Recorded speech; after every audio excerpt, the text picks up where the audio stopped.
اس کے دین کے مقابلے میں ایسا انجام ہوا ان ظالموں کا۔ اس کے بعد اس سورہ مبارکہ کا 6واں رکوع شروع ہو رہا ہے۔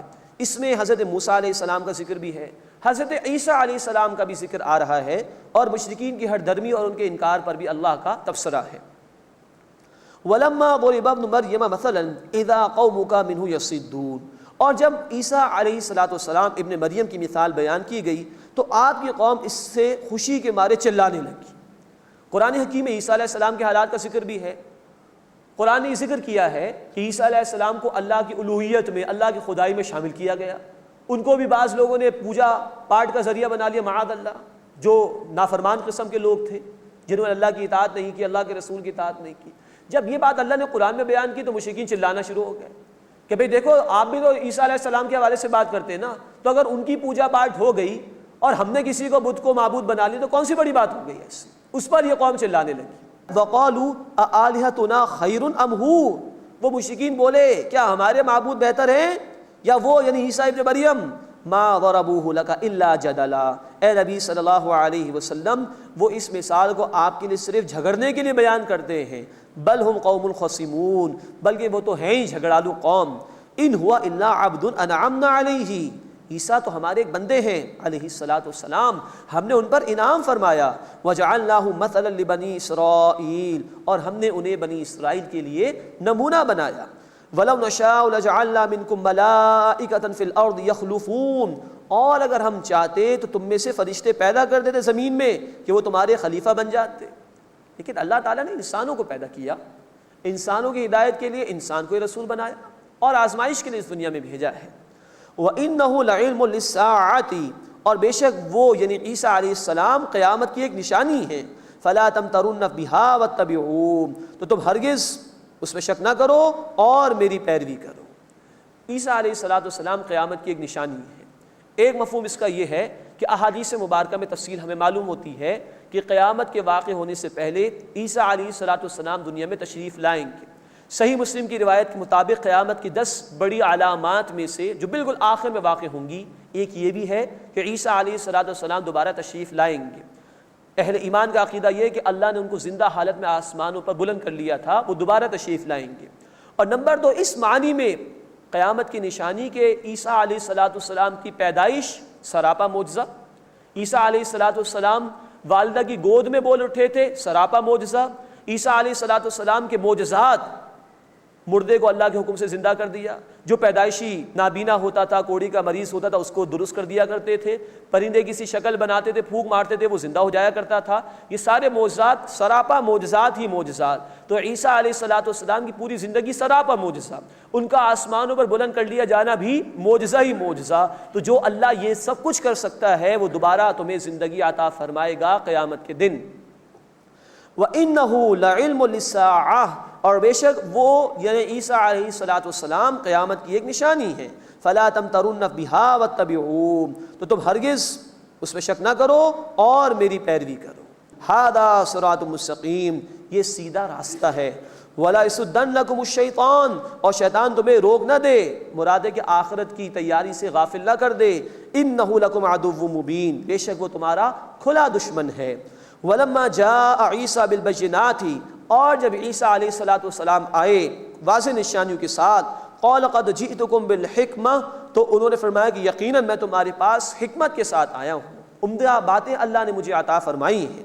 وَلِأُبَيِّنَ لَكُمْ بَعْدَ الَّذِي تَخْتَلِفُونَ فِيهِ، اور اس لیے کہ میں تمہارے لیے وہ بعض باتیں بیان کر دوں جن میں تم اختلاف کرتے ہو، حق تمہارے سامنے واضح کرنے کے لیے آیا ہوں۔ فاتقوا اللہ، بس اللہ کا تقوی اختیار کرو، اللہ کی نافرمانی سے بچو۔ وَأَطِیعُونِ، اور میری اطاعت کرو۔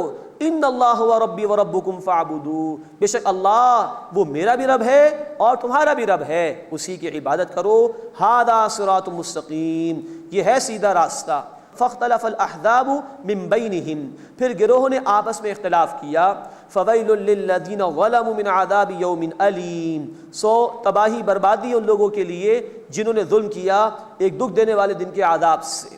هل ينظرون الا الساعة ان تأتيهم بغتة وهم لا يشعرون، کیا وہ صرف قیامت کا انتظار کرتے ہیں کہ وہ ان پر اچانک آ جائے اور وہ شعور بھی نہ رکھتے ہوں؟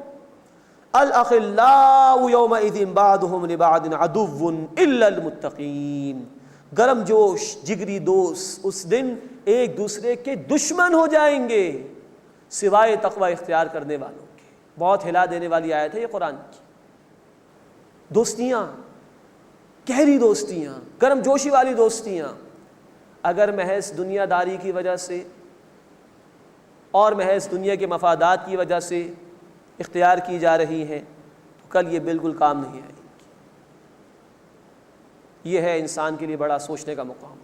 میرا رشتہ اگر لوگوں سے ہے تو کس بنیاد پر؟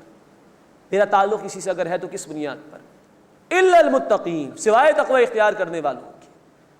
اللہ ہمیں تقوی کی بنیاد پر دوستیاں اختیار کرنے کی توفیق عطا فرمائے۔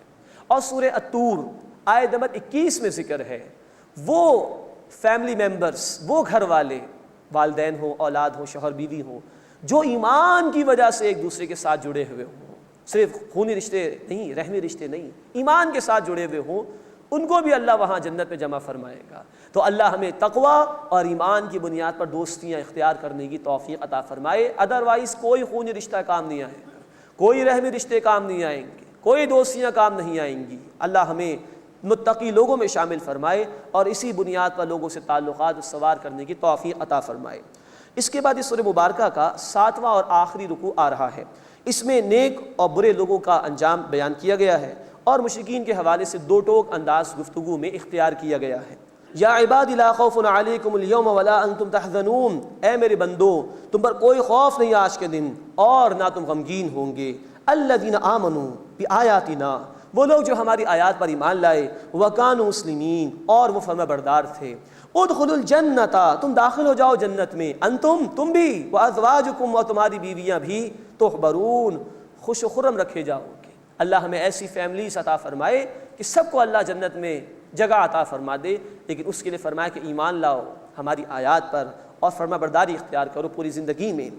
یطاف علیہم بصحاب من ذہب واکواب، ان پر سونے کی پلیٹیں اور پیالے پھرائے جائیں گے، وہاں عیش ہی عیش، آرام ہی آرام ہے۔ وفیہا ما تشتہیہ الانفس وتلذ الاعین، اور اس میں موجود ہوگا وہ کچھ جو ان کے جی چاہیں گے اور آنکھوں کی لذت۔ وانتم فیہا خالدون، اور تم اس میں ہمیشہ ہمیشہ رہو گے۔ وَتِلْكَ الْجَنَّةُ الَّتِي أُورِثْتُمُوهَا بِمَا كُنْتُمْ تَعْمَلُونَ، اور یہ وہ جنت ہے جس کے تم وارث بنائے گئے ان اعمال کے بدلے جو تم کیا کرتے تھے۔ یہ ہے اللہ کی قدردانی۔ جاؤ بندو وارث ہو جاؤ اس جنت کے اپنے اعمال کی وجہ سے۔ حالانکہ ہماری کیا حیثیت، ہمارا کیا عمل، ہمارا کیا مقام، لیکن اللہ چاہے تو کہہ سکتا ہے۔ اللہ کی قدردانی ہے، جاؤ تمہارے اعمال کی بنیاد پر تمہیں میں نے جنت کا وارث بنا دیا۔ وارث وہ کہ جس کو واقعتاً لازماً حصہ مل جائے گا، محروم نہیں رکھا جائے گا وہ۔ اللہ تعالی ہمیں محنت کرنے کی توفیق عطا فرمائے۔ لکم فیہا فاکہۃ کثیرۃ منہا تأکلون، تمہارے لیے اس جنت میں بہت سے میوے ہیں، ان میں سے تم کھاتے ہو۔ اب اس کے مقابلے میں مجرمین کا انجام، ان المجرمین فی عذاب جہنم خالدون، بے شک مجرم جہنم کے عذاب میں ہمیشہ رہیں گے۔